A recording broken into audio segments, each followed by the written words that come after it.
lot of today about Industry 4 and IoT solutions. So, digitalization is going to change everything, and IoT is a central part of it. Siemens would say the IoT space, which is industrial Internet of Things, all the Internet of Things is the same thing. We understand all of the Internet of Things.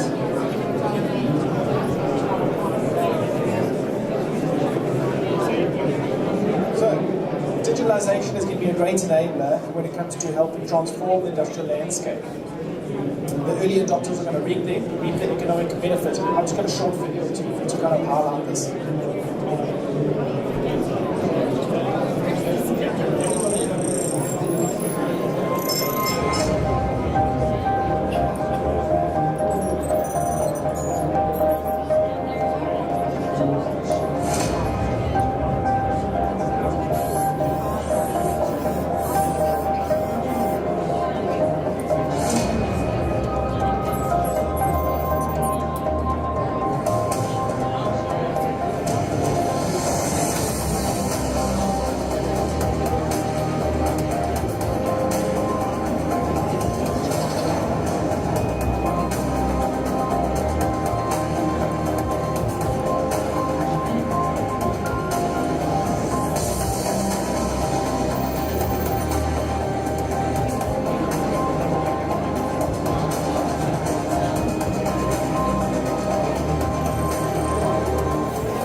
Companies, no matter what the industry, digitalization actually means more pressure.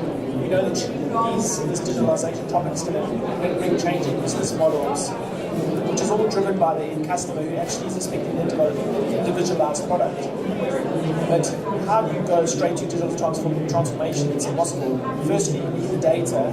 The data is going to help drive your digital transformation, but previous to that is actually digitization. So you actually need to take the data off the shop floor. In some cases, the data may exist, but in other words, you need to take analog processes, what might have been driven by people or paper, and actually send that via digital data to things like the cloud. That digitalization is the first step. Now, IoT is actually the enabler for that. So industries adopting IoT already see economic benefits, even for Siemens ourselves. We've invested in this technology. It's around our buildings and facilities are some of the kind of real gains we've had. A PwC report from the end of last year stated that companies are expected to spend about 5% of their revenue on digitalization this year, which equates to about $900 billion globally. So, on a practical basis, adopting IoT systems is kind of the gateway to the success and to real flexible manufacturing.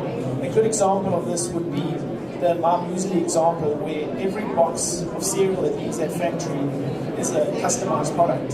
So how do companies go from making batches of 1 million down to 1,000, down to 10, or the ultimate goal of batches of 1, without kind of detriment to flexibility? A company like Muesli was able to still produce, have high productivity rates when they went to an individualized product, as well as optimize their machines. And what happens, what an IoT happens, if you take this data and feed it back into something like a digital twin of the process, it leads to even further insight.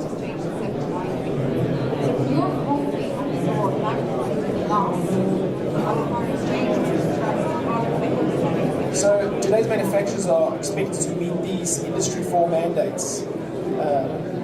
This additional pressure to improve their capability to produce. So some of the things kind of hindering this ability to achieve these Industry 4 mandates are the state of aging plants, the IT infrastructure, software, implementation, deployment of things like IoT solutions. But IoT is a building block towards these IoT mandates. We want to make more product, a custom product, sell them to the end customer cheaper, have less downtime and waste, use less resources as well as less energy. It's a big driver for industries. The initial challenge for industries is how do you go from an industry, say free factory, to being fully automated and eventually becoming an industry for a full digital factory. Where do you start?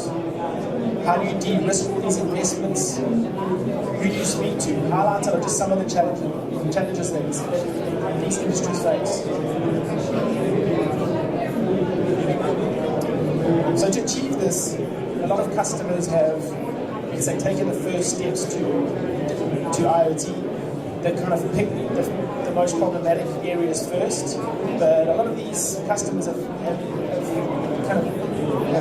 struggled in their first efforts. And the reason for it would really be the existing approach to IoT solutions. They're often piecemeal. They're trying to leverage proprietary apps or legacy apps to do the work. Often they're trying to do experimental in-house development. They're not kind of looking at this IoT space in a holistic approach. So the way many try to implement it, IoT creates then a multitude of challenges that come after the fact, whether it be the lack of IoT resources and expertise in-house, obviously the complicated systems that follow, as well as these experimental adoptions, rather than looking at the holistic approach across the complete digital value chain. What you should be doing is these IoT solutions will be touching every kind of piece in the life cycle of your product. And furthermore, maybe customers are trying to aim at Industry 4, and one of the benefits of that are, but we feel the Siemens that IoT actually offers a far more valuable end solution, where you would reach complete system connectivity, the data intelligence that follows, and then obviously using the derived data that you're going to obtain for real insight. So how do you apply this? So you have to understand what the best approach to an end-to-end IoT solution would be. We know that piecemeal IoT solutions do not work. It's difficult to make a solution in-house and then fulfill your specific needs when the system is being integrated.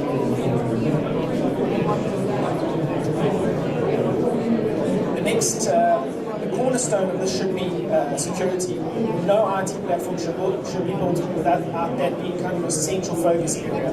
Organizations need to secure both the IT devices, the data has to be secure at source and in transit. Again, operating proprietary systems, custom built in-house applications require hands-on management and skills that might divert from the core competencies of your business. So why would you want to divert resources in your own business where their skills are elsewhere? And then again, these custom-built applications are then hard to migrate when, say, IT platforms evolve. Then again, the ability to use the data more broadly, because IoT actually enables complete factories to be connected to the internet, make greater use of that data. So, if ambitions include scaling up productivity, promoting flexibility, and tackling cybersecurity concerns, reducing your environmental impact, delivering customized products to the market more quickly, customers acting upon this digitalized vision are reaping the benefits. Adopting an IoT system and the data acquisition that comes along with it will give you that business decision from a point of data accuracy. So exploiting these systems, we've seen things like machines able to predict their failure, being able to order parts before the failure happens without any human intervention. Things like conveyor systems are able to reroute when there's a system error without anyone knowing it. Therefore, things like baggage terminals not creating delays for the passengers. So these are the kind of things customers are deploying. So why should customers act? Why change now? Why implement this? Well, many manufacturers have kind of gained competitive advantage by being early adopters, and that's the right approach to IoT. IoT systems are simple, secure, and offer encrypted connections, and the machine and process connectivity can kind of give you data insight on what you see through fields. They could be on for your business. There could be engineering insights on productivity, the asset, your machines, your assets, and then as well they have scientific and R&D value. So you can feed that IoT information back into kind of educational purposes. The prize for the next industrial revolution is going to be a thriving manufacturing sector that we know. There will be highly skilled jobs that will be brought about by that, and that will lead to greater productivity and of course will fuel growth.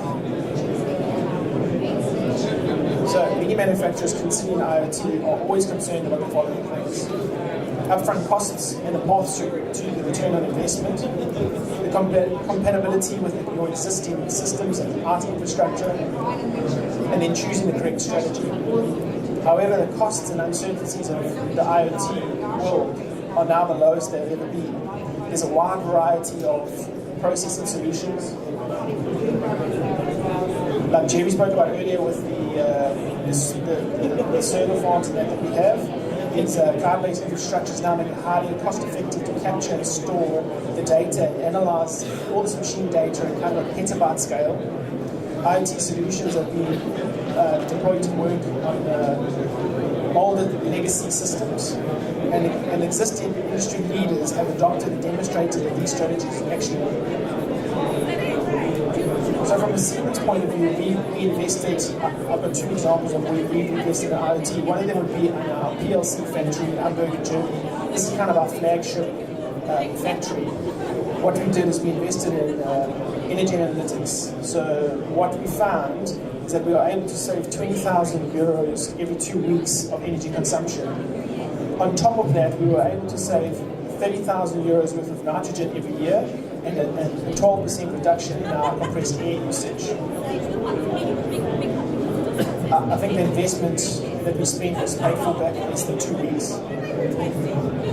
Then for mechanically based systems in our factory just down the road actually to the PLC factory in Bad Bernstadt, we invested in condition monitoring and predictive analytics and maintenance.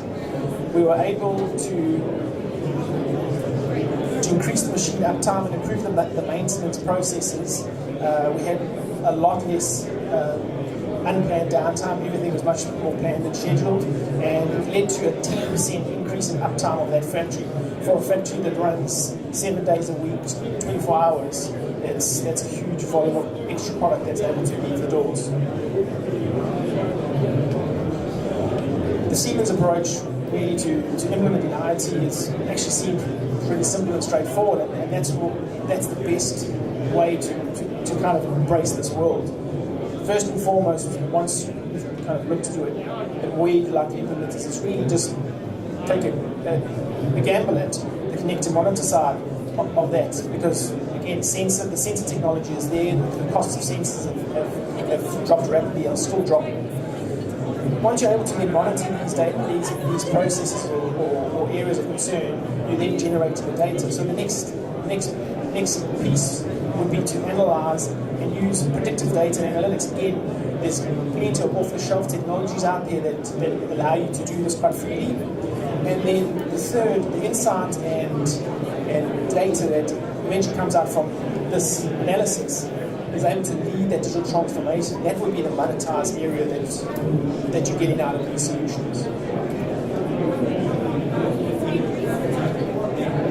So the Siemens solution is an end-to-end solution. This is how we've built our platform. The MindSphere is the ecosystem that we've developed. It's built on AWS, but it can be imported on Azure. It can be used in Alibaba. Again, it's supposed to be an open ecosystem that you can use on any platform. Why would you want to go and build your own IT space when you've got these freely available resources, broad resources? Then you want end-to-end connectivity from your your things from the devices at the bottom into the cloud. This could be legacy assets, smart assets, existing management systems. This leads to increased transparency, and the user should be able to manage this data a lot more easily. What we would say is that you should be able to manage all your assets in one hit without having to go to individual assets to check their versioning, see where they are, see where they're connected. Again, this leads to cybersecurity, that you should be able to manage everything cybersecurity-wise from one central point. So the things like that Siemens would say, we talk about things could be factories, there should be trains, there could be wind farms, there could be a PLC, there could be a process, there could be people. So the Internet of Things is really everything that's possible. So in summary, by connecting real things to intelligent devices in the digital world, this should be scalable and connected so that it can lead to your competitive advantage.